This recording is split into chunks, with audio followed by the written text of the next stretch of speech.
sa part, natin guys, part 1. And, ayan, na ano ko na siya, hindi na talaga sumawala, ayan.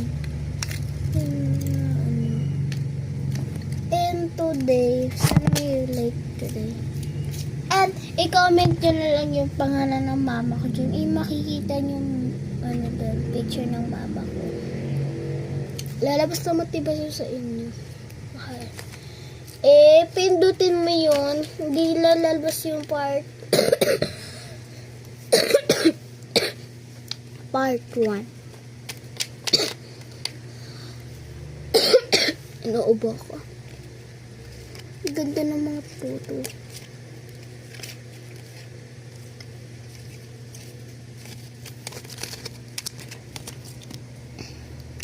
So, wala talaga akong makakomment sa inyo na ano ang pakiramdam ko. And wala rin kayo guys. Sana maging 100 follower K tayo. And tatanungin nyo, paano mo yung naisip? Bata ka pa lang. Oo, gay po ako, pero bata pala po ako. Pero, marunong na ako sa mga YouTube na yan. Joke lang. Tapos sasabihin nyo, matalino ka ba? Tapos sasabihin ko sa inyo, medyo, konti lang. Hindi na ako medyo matalino. And ilalagay natin sila dito. Dito. May butas na pala to. Dito na lang. At wala akong plastic nasa mga kaibigan.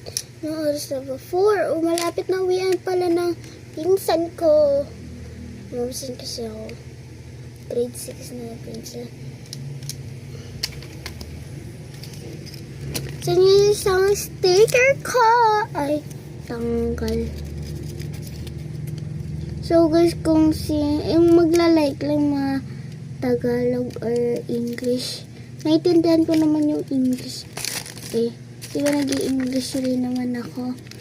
Medyo konti. Yung English kasi namin, diba palitan teacher. Yun yung grade, yung kasi, yung teacher ko. Anyway, wala na nagpapalitan.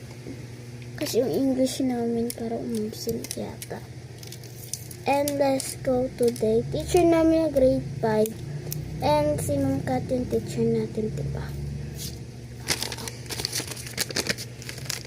So, lagay natin sila. So, eto guys.